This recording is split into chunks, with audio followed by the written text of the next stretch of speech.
Vote হচ্ছে আল্লাহর পক্ষ থেকে অনেক বড় একটা আমানত। আর আমানতের ব্যাপারে in the day of judgement, কিয়ামতের কঠিন দিনে আপনাকে জিজ্ঞেস করবে কে? আল্লাহ। এজন্য আপনার এই আমানত যে কোনো জায়গায় ব্যবহার করা যাবে না, যাকে মন চায় তাকে ভোট দেওয়া যাবে না।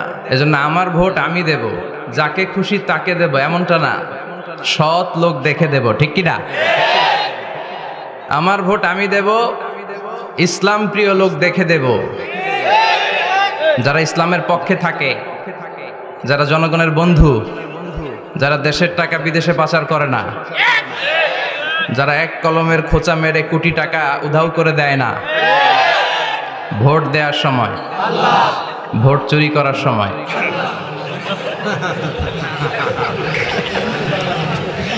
সব জায়গায় আল্লাহর প্রশংসা থাকার দরকার আছে না নাই? কিন্তু ভোট চুরি করা যাবে না, যাবে?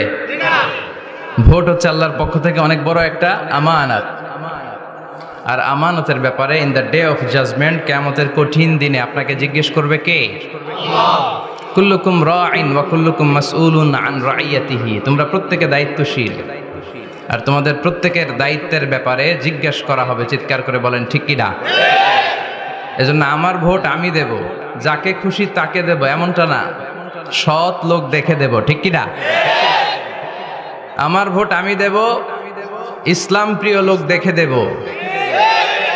যারা ইসলামের পক্ষে থাকে, যারা জনগণের বন্ধু, যারা দেশের টাকা বিদেশে পাচার করে না, যারা এক কলমের খোঁচা মেরে কোটি টাকা উধাও করে দেয় না, যারা আমরা বন্যায় কষ্ট পেলে আমাদেরকে দেখতে আসে, এরকম নেতার দরকার আছে না নাই?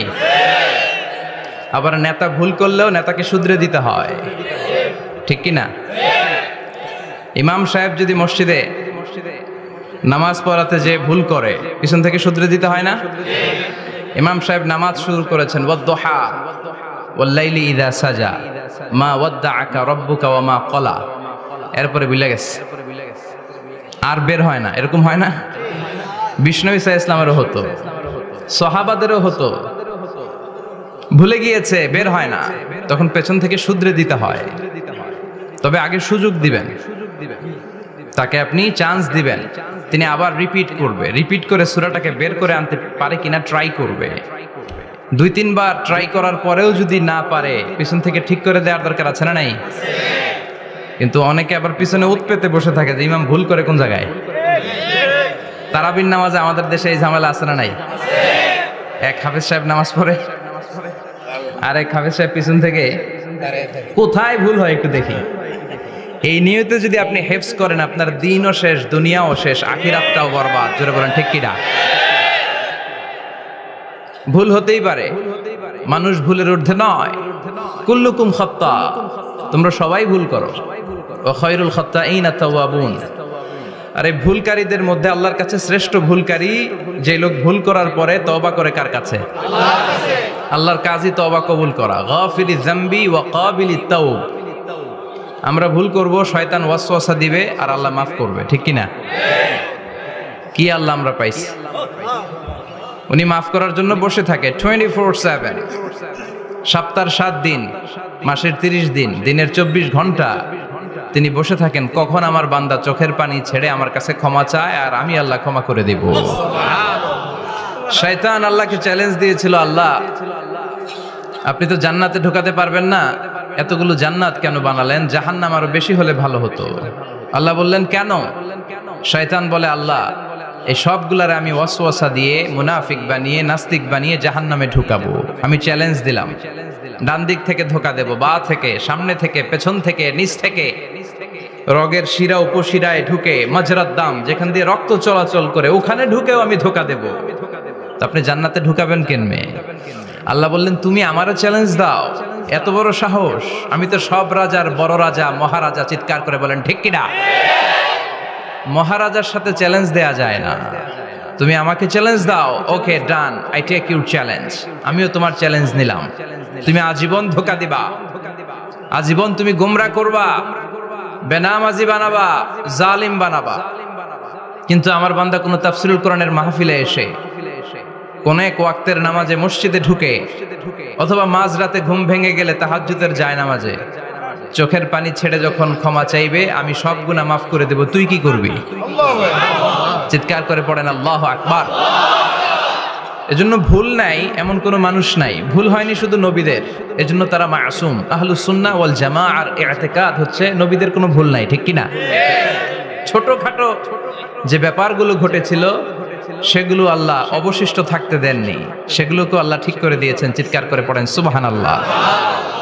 এজন্য ইমাম যদি ভুল করে আপনারা পেছন থেকে চান্স দিবেন ওনাকে শুধরে নেয়ার, কিন্তু উনি শুধরে নিতে পারছেন না, তখন পেছন থেকে লোকমা দেওয়ার দরকার আছে না নাই? তো এই জন্য ইমাম যদি ভুল করে পেছন থেকে শুধরে দিতে হয়। ইমাম শব্দের অর্থ নেতা। মসজিদের যিনি ইমাম উনি আমাদের নেতা, আর সমাজে যারা থাকে তারা কি কয়? পাবলিক। এরাও নেতা। সমাজের নেতা তো আরো বড় নেতা, ঠিক কি না? নেতা যত বড় ভুল করার সম্ভাবনাও তত। এজন্য মসজিদের নেতাকে যেমনি আমরা শুধরে দিয়েছি, সমাজের নেতারাও ভুল করলে শুধরে দিতে হবে। চিল্লায় বলেন ঠিক কিনা? এজন্য আপনার এই আমানত যে কোনো জায়গায় ব্যবহার করা যাবে না, যাকে মন চায় তাকে ভোট দেওয়া যাবে না। ভালো লোক দেখে, আমরা বিএনপি বুঝি না, আওয়ামী লীগ বুঝি না, জাতীয় পার্টি বুঝি না, জামাত ইসলাম বুঝি না, ঐক্যফ্রন্ট বুঝি না, কিচ্ছু বুঝি না। আমরা সাধারণ মানুষ বুঝি, যারা ইসলাম প্রিয়, যারা কোরআন প্রিয়, যারা আল্লাহকে ভালোবাসে, যারা জনগণের সুখে দুঃখে থাকে, তাদেরকে আমরা ভোট দিয়ে জয়যুক্ত করব। চিৎকার করে বলেন ঠিক কিনা? আল্লাহ আমাদেরকে সহি সমঝ দান করুক, আমরা পড়ি আমিন। নির্বাচনের কারণে এত বড় গ্যাদারিং করা যায় না, আসলে এটা বাস্তবতা।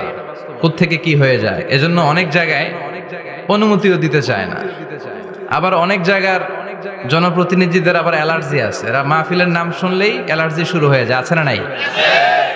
এই এলাকার জনপ্রতিনিধি খুব ভালো, ইসলাম প্রিয়, এত বড় গ্যাদারিং কিন্তু কোনো বাদ সাধে নেই, তার মানে এরা ইসলামের পক্ষে, ঠিক কিনা? যারাই ইসলামের পক্ষে তাদের জন্য আমাদের অন্তর থেকে দোয়া আছে না নাই? আর যারাই ইসলামের বিপক্ষে, whoever you are, I don't care, তুমি যেই হও না কেন, তুমি যদি ইসলামের বিপক্ষে যাও, তোমার জন্য আমার অন্তরে এক ফোঁটা দরদ নাই। এজন্য যারা এই প্রোগ্রামের অনুমতি দিয়েছেন তাদেরকে শুকরিয়া জানাই।